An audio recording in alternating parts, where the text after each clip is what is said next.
What's even better than all that, Jerry, is Magic the Gathering is ready. So let's head on down there and see what we're going to be happening. As we are going to be watching from the Golgari side from Gregory here. Nightmare hand for the Boros opponents. Low curve, decent mana, interaction. Tough in the streets, as we say. As we are going to get Duress and get a sign of what they have in. Ooh, a one lander from the opponent might get picked apart here. Maybe. I mean, that is kind of the good thing about having a one lander is like you get to rest. It's like, well, all my cards are kind of the same, so that's fine. It's true. And we are, Gregory decides to take the Kamano there. Duress sort of getting a creature and a hard to answer, one of that as Cautious Scamp comes on down. Scamp's good. Could get very out of control given all those pump spells in hand, but now this is the spot we're kind of talking about. Golgari deck on turn 2 just passes with open mana as the Boros deck. What do? Do you just like jam your Audacity and get blown out? Yeah, and it looks like we drew Monastery Swiftspear from one of the last two. And the fact we didn't play a land makes me think we don't have one. It looks like Gregory is going to opt to use the cut down now. And I think that makes sense given the Monstrous Rages in hand. Card is very good at actually countering cut down. Yeah. And speaking of cutting down, here comes Glissa number 2 off the top. Sunslayer having first strike and death touch. It's going to be so hard to break through this creature in combat. It is, absolutely. You got to turn to the flyers at that point, or just simply go wide around it, or hope that they need cards and are attacking you with it. That's fine too. Yeah. And the Scamp, represents the ability to really steal a game. It has, when you dies, you can sacrifice it to proliferate. And whenever this creature leaves the battlefield, you can deal damage equal to its power. So let's say, you hit someone for like 7, you can then sacrifice it, deal another 7. So if we ever do get through, it's going to be very good. And yeah, putting this Audacity here means that, now if we block it, we would kill the Glissa, and we're actually just going to sacrifice it to take down the Sunslayer. Really like this play from Azeem here. Yeah, I like that play, but from Gregory's perspective, probably could have just blocked with the Glissa to not give the opponent the choice as to whether or not they wanted to sacrifice it. Sure, that's right. Fair. Yeah, maybe Gregory was hoping that Azeem would get a little greedy. It's been a long day. You're mana screwed in the top 4. Maybe they make a mistake. That's fair. That is fair. Slickshot's going to get plotted, and we have the Bronco on the battlefield now. And another Glissa. This is when you turn your Dark Confidant creature into actually a burn spell against them, it's pretty powerful. It is potentially good. I mean, you can get this Bronco up to effectively 7 power if you get lucky enough, and that can be a pretty fast clock. Yep. We're going to see just a Swamp come down, but, it's impactful. I'm not going to have to draw that for turn. Slickshot comes down off the plot, gets Audacity immediately. We're going to see the Audacity resolve. Looks like Gregory maybe is trying to hope to get a little more out of this go for the throat. Yeah, you could try and go for the throat, the Slickshot in response to the Audacity, but I think just hoping that Azeem would get a little bit greedy and maybe go for a Monstrous Rage. Yeah, and we are going to see a Duress off the top here. Now, worth noting, Glissa, I believe, can blow up enchantments. And we didn't hit a spell there, a land, so no extra damage happened to us. So we could maybe blow up that Audacity if we want to. Have an interesting spot here. Yeah, it does allow Azeem to draw a card. You could also just remove the counter from the Slickshot if you wanted to. So True. a lot of kind of middling options for gaining life this turn, but it's nice to have. Yeah, Gregory also has a discard spell for Azeem with the Duress here, so knows that he's dead on board currently, but that might not be how it plays out. We'll have to see how Duress shows here. And we have 3 Monstrous Rages. That's dead. And Jerry, we kind of did it in what was looking to be a really tough spot. Rages full of picnics. Yep. And Monstrous Rage, yeah, it's all open information. Both players know what's going on in the hand, and we're just going to see both Monstrous Rage get cast, trigger that Slick Shot up to 11, and pow, Gregory is going to lose game number 1 after a pretty good start there. It was definitely a good start, but then just kind of flooded out a little bit. And the second copy of Glissa was okay, but wasn't exactly what he needed at that point. And Azeem found the flyer, and it was the Slick Shot, which had plot, which allowed him to, like, when he actually deployed it, have the mana open to protect it from the go for the throat. It was huge. It was massive. We're going to see some sideboarding pretty quickly. We cut those Lilianas. We cut some Duresses. We're going to bring in some Path to Peril, some Pick Your Poisons, and I believe a Tranquil Frillback. Looks like we might be cutting some of our Broncos as well. We're going to bring back in a cut down. Yeah, kind of just wanting to do what we talked about before, right? And kind of change your deck slightly with the Golgari deck to have your tools be a little bit more towards what you want to play. Yeah, I think in general, against this style of red deck, I would want to keep the curve as low as possible, but being on the play with things like Duress is not necessarily where you want to be, especially if you think that you're going to be mulliganing aggressively. So maybe that's a card that you see come back in on the draw. Yep. Speaking of on the play, we kept our 7 here for both players. We have a Mosswood Dread Knight available to us on turn 2, but just a Blooming Marsh and a passing. From our Carplusian Force into Kamana faces Kakazan. That powerful red 1-drop we saw in our top 8 back here again as Cavern of Souls is going to come down. So you have to name something. Looks like it's going for Phyrexian. And a lot of the cards are just incidentally Phyrexians. Yeah, they really, the invasion will do that, Yeah, when they come in. Yeah, the Phyrexian Nation. We are going to see a Dread Whisper draw and no land there, which I think is what Gregory might have been looking for. As Picnic Ruiner is going to come down and gets that buff from the Kamano. Outside of cut down range, as cut down is the draw for turn. Yeah, just a little +1/+1 counter here or there from like the Kumano or Snakeskin Veil really goes a long way towards blanking the cut down. Yep. Really love how a cut down plays in the format. It gives you a lot of knobs to figure out exactly what you want to do. From a design perspective, we get a lot more cooler cards because we get to have powerful 1-mana answers like that. And we see the Mosswood Dread Knight is going to come down, probably looking to block, 3/2, just a good body.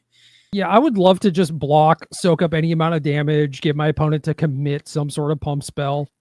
Just buy some time, get to land 3 for that Path of Peril. Yep. We do see a Thran Portal coming down, choosing green.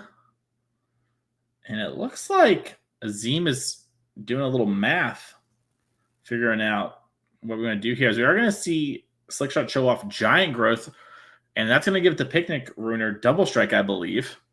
It's not a beta Giant Growth, but it gets the job done. Yeah, I'm going to give him a pass because it's Arena, but and we just have to absorb that Picnic Ruiner damage because we're so far behind, but not another land off the top. Had it been a black source, could have Path to Peril, but have a cut down available to us, have a go for the throat.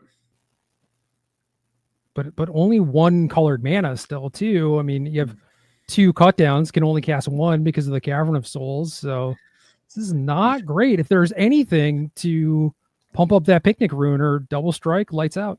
Yeah, and we see Tyvar stand pump up the Picnic Ruiner itself. That's double striking. Congratulations to Azeem. Moving on to our finals. Congratulations, Gregory, on a great finish. 4 is a good one. You're going to get a lot of leaderboard points, put you in a prime position for that end of the year invitational. And we sort of, we talked about this before. This is a matchup where I think, Gregory's probably favored a lot of times if we play this 100 times. But Azeem did a good job of kind of playing the role that he needed to in order to win. And sort of, we talked about this from Gregory, you kind of got to hope to get lucky if you're the Gruul player, right? And we said maybe there'll be a game where our mana's a little awkward, and it's what happened. Yeah, Golgari deck stumbled a little bit in both games, flooded out a little in game 1, stuck on lands in game 2, even tried to cycle away the Mosswood Dread Knight to try and hit land 3. Didn't happen. Yep. What are you supposed to do? Yeah, just unfortunately the way things go. And that's one of the advantages of these sort of super low to the ground prowessy decks and just cheap spell decks in general, right? Is you kind of, you hit a bunch of extra lands. It's not, great, but it's not great for any deck. But if you're on a lowish land count, as long as you have enough to double spell, you're still able to kind of really keep up with your opponents. Yeah, I mean, assuming that the stuff that you're doing is powerful enough, and certainly what the Gruul deck is capable of is that. You're threatening a potential turn 3 kill in a standard format that doesn't have a lot of those. So definitely very powerful stuff. Yep, super exciting. We can't wait to see how that plays in our finals. But we have our other semifinals going to show their feature match. So let's hop on down to there.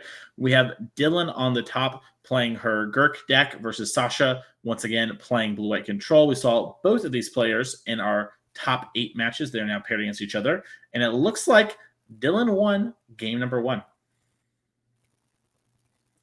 As Jace is coming down, and we're using the full mana as we mill 3 and draw a card. Love that.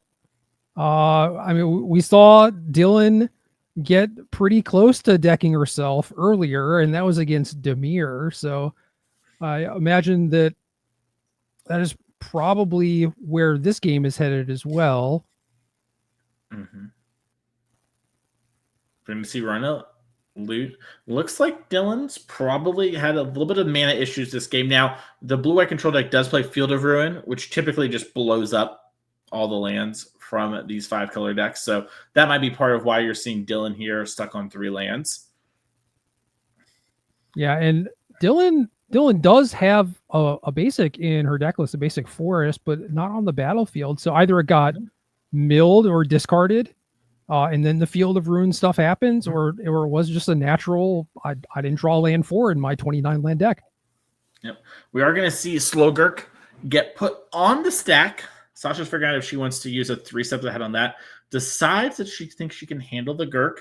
And with recipes in play, it's a lot easier to answer this card. It's much harder for it to sort of accrue infinite value against you and sort of move zones over and over again. Yeah, I mean, there is always the danger of, well, now my recipes has gotten blown up, and how do I deal with that thing? But with the 3 steps ahead, maybe you're a little insulated from that. Yep. And we see Sasha there. She drew the second Jason, very quickly checked out the opponent's deck total. Wanted to see if we had, the little wombo combo of just mill you out a bunch. Not quite there yet. We have 33 cards left in the deck after that mill of 3, but land off the top into a Sunfall as well. It's going to clean up the battlefield, and I feel like Sasha's in a really strong position here. We're probably going to get lucky enough to see a game number 3. Certainly looks that way. I mean, 2 planeswalkers in play, rest in peace holding down the graveyard. You have 8 mana to your opponent's 3. You have this backup Jace functioning as a fireball if at some point you decide it's time to go for it or whatever, but just really commanding position. Yep. We're going to see that Triumph come down, so Dylan is going to hit her 4th land, and Sasha's like, no, blow up your plaza. How dare you? And we're going to get the island, and it looks like the forest is still in the deck. Okay. So maybe that was the first field, and we just, had some actual just awful mana issues going on. That does happen.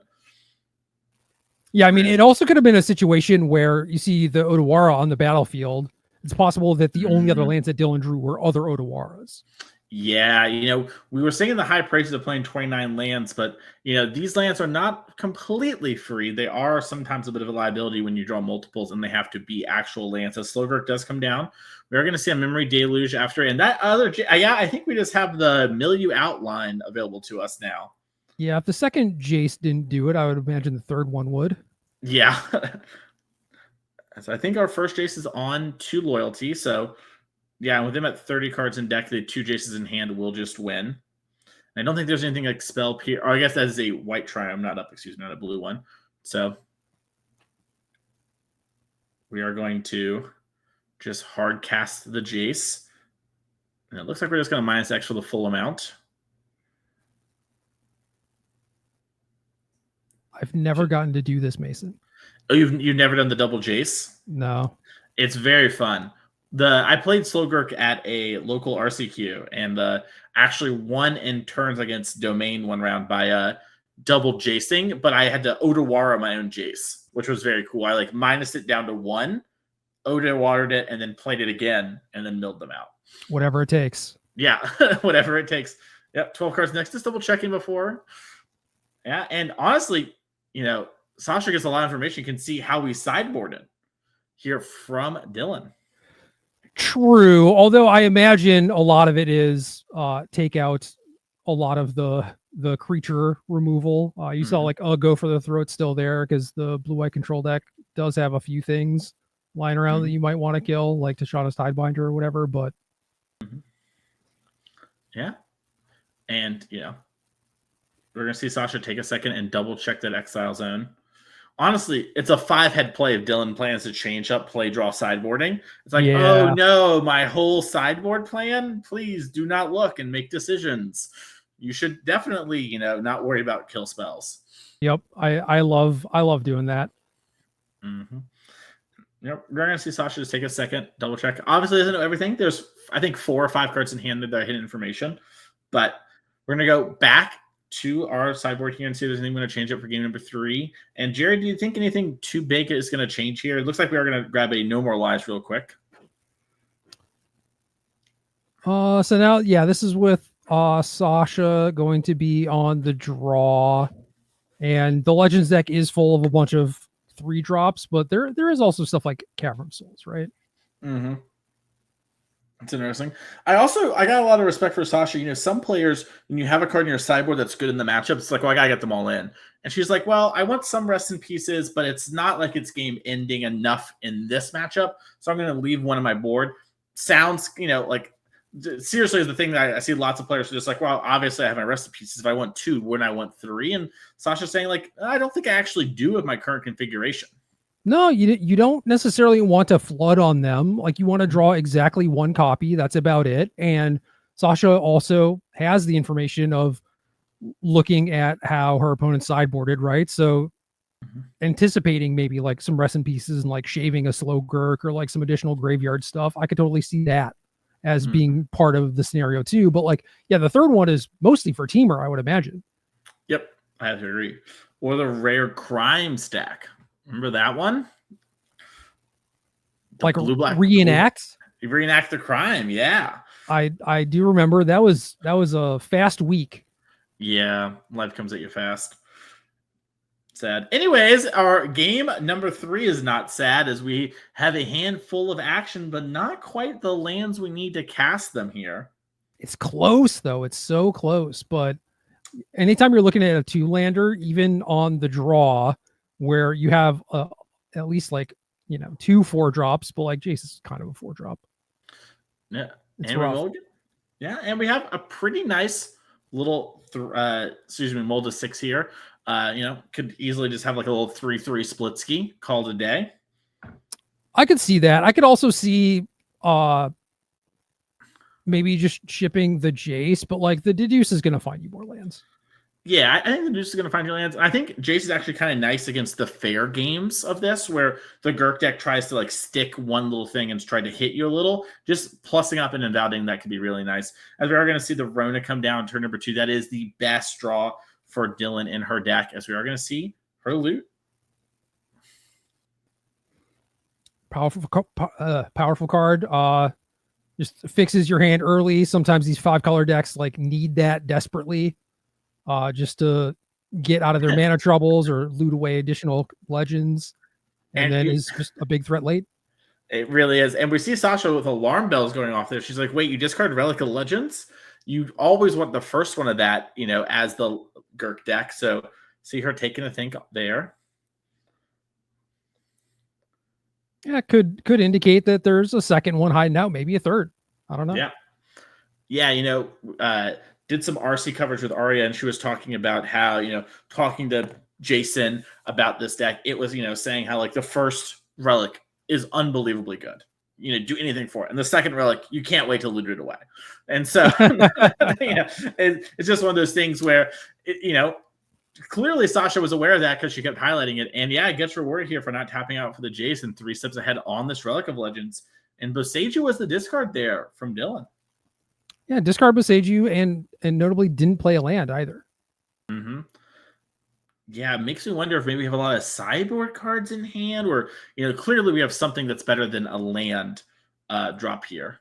Well, it could be a situation too where Dylan has another Boseiju, for example, but doesn't necessarily know if she wants to play it out as a land or use it to kill some sort of artifact or enchantment, like a rest in peace. Yep, makes a ton of sense. We are going to see this Rona loot right away again. Discard another Rona. Theotora's Proving Ground. It's going to be a land drop for turn. It just looks like a pass. Deluge end of turn hits the Wandering Emperor Jason 2 lands. This is a tough spot. Yeah, generally you do want to pressure these blue-white decks on their Deluge turn. You don't want to let them just cast that card freely and get an untapped step. You want to be presenting like a threat here on this turn. So maybe should have kept the second relic. I mean, I don't know what is in Dylan's hand, what she's attempting to set up, but I would have loved to be able to just jam a threat that turn.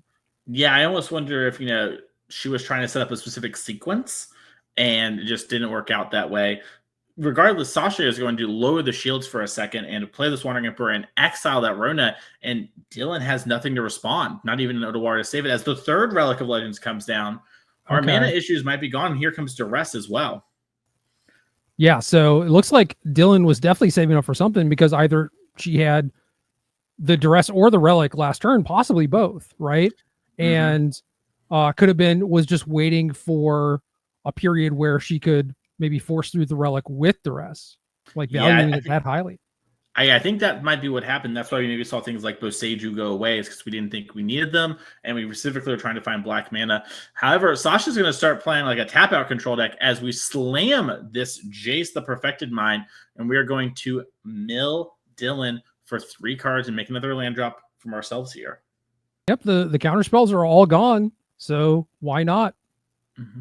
Yeah, and you see Sasha understand her role in this matchup. This is a matchup where if it goes too late, you're going to be very sad as the control deck if you don't have a grip on the game, right? We saw in game 2, we kind of had a grip on things. It was going to be very hard to win from that position. Traditionally, though, this matchup can be very hard because the Gurk deck can just go over and over and over again and really kind of, take it over the game in a way that you can't actually fight through this thing, because they keep recurring threats with stuff like Takenuma. We're going to see Urtai come down. We've seen Sasha just be excellent at this throughout the top 8, like knowing her role, knowing exactly when to pivot, and what her best chance of winning the game actually is. Yep. See Urtai come down, kill the Jace. Sasha picks with Deduce, decides to deduce, and then gets in with our Samurai. And this is the Flashback Deluge turn available to us, which is a real pinch on Dylan here. Yeah, is there anything that the Legends deck could even play that would incentivize you to not flashback the Deluge? You just know that you're going to be able to do that. Yeah. Dylan has to hope to do something like Odawara or have another Urtai in order to stop that play. And even then you are getting a card for your troubles. And with Dylan in such, kind of a precarious spot card-wise, clearly we have some action in our hand. It's just unclear to us what that is for her. But, if you don't have the engine going, you don't have Gurk, you don't have Rona, it can be a little hard in these positions to actually overpower the blue-white deck. Yeah, generally you see, Memory Deluge chain and find another copy, and the blue-white deck just kind of buries you from there. But oftentimes, Sasha picked up 2 counter spells. That is likely just going to be good enough. Yep. 2 counter spells, a lot like getting 2 other cards off Deluge. You just buy a turn, buy a draw step, follow the money. As we are going to see the Wandering Emperor come down and make another Samurai. Yes. Still have these clues left over too from the deduce. You have like the catalog action from the 3 steps ahead if it ever comes down to that. So yeah, maybe Sasha just doesn't necessarily need a Deluge. Had plenty of action. Yeah, and I can tell Sasha feels very confident here, Jerry, because she's been so good at whenever things are tied up and she knows she can lose, sequencing perfectly. And the moment, just like me, Sasha, if you're watching this, you're just like me. The moment you feel like you can't lose, you're like, I don't know, Emperor before, put the thing, play my land, attack you, can't lose. There's like, I'm playing the control deck. I like, even in these untimed top 8 matches, I find myself playing quickly because I'm so used to being like, I gotta go fast. I only have 50 minutes. Well, honestly, it is a good habit to be in. Yep. It really is. As we do see Relic of Legends come down. Yeah, as long as you know that you can't lose, that's fine. Yep. Like when you know that you have the check mark, you're 100% win. As long as you are not giving away any equity there, it doesn't really matter what you do. Like you can nitpick and be like, oh, that is like technically not as efficient as like doing this other thing. Who cares? You're 100%. Yep. Yeah, and we see, Dylan have a good moment here. The Relic of Legends tried to get fought over 3 steps ahead, but we had the Urtai to counter that, and then we have Takanuma to get back Slow Gurk. So this is the sort of the spot where, if you're Sasha, you need to be a little worried because the Gurk's finally been found, but you also have all this pressure and you're presenting lethal on the next turn. So it's really hard to have the Gurk, kind of machine get going. Yeah, presenting lethal also still has a counter spell, still has Tashawn's Tiebinder. If stuff does manage to resolve and sneak its way into play, have a bunch of sweepers too. Yep. Yeah, honestly, from Sasha's standpoint here, she just kind of wants to tie up, Dylan's mana so that we can't be talking Numa and doing stuff like that. And yeah, playing that Plaza for turn, that if that's a card you want to answer, you're going to be able to. It looks like we're going to pop some clues into turn. Turn the Earth does represent gaining some life. It also could represent lands leaving the graveyard, Jerry. True. And the Gurk loves when lands leave the graveyard. Oh, we got some emotes. Use the donut. Use the donut. Donut seems like a strong emote, but decides to not use that one. These are the plays that you are criticizing from Slash's point. You're like, she's playing the game great, the game of Magic. Emote game needs some work. I'm a big fan of the Kissy Heat drawn before you play your sideboard card. Just let them know. As we are going to see a really great play here from Dylan, we're going to turn the Earth, getting rid of some of our own lands, putting them on bottom, and grow our Slow Gurk, and maybe even return it to get some more stuff going. We're going to have to see exactly what happens here, as we are going to counter the turn the Earth. Very heads-up play. Now, that Gurk's still going to grow, I believe, to be incredibly large here. But, Oh, no, sorry. It doesn't do it that way. My mistake there. But still a weird place to be. And I think Sasha has lethal in the next round unless something like Titania comes down, or that one we saw one cut down. I'm sorry, I go for the throat when we milled the whole deck. Yeah, Titania's not going to do it with Rest in Peace, right? I'm more mana could just block, which is sure. Yeah, it's not even that great of a plan, but at least buys you a turn. I guess you could Otawara your own Urtai and then Urtai to kill, but no, it looks like Dylan's going to concede. So congratulations to Sasha. Moving on to our finals. And congratulations, both those players. You are qualified for our end of the year invitational. It's going to be super exciting. Lots of prize money, lots of prestige on the line there. Congratulations. But still lots of points there for Golgari and Slow Gurk player. You're going to be doing, pretty good position to make the at-large bid, at the end of the year. Jerry, you've played in these sort of events in the past, right? Every single point matters. Obviously locking up your invite is great, but still getting that, solid 7-8 points, that's the difference between making it and not making it in the at-large spot.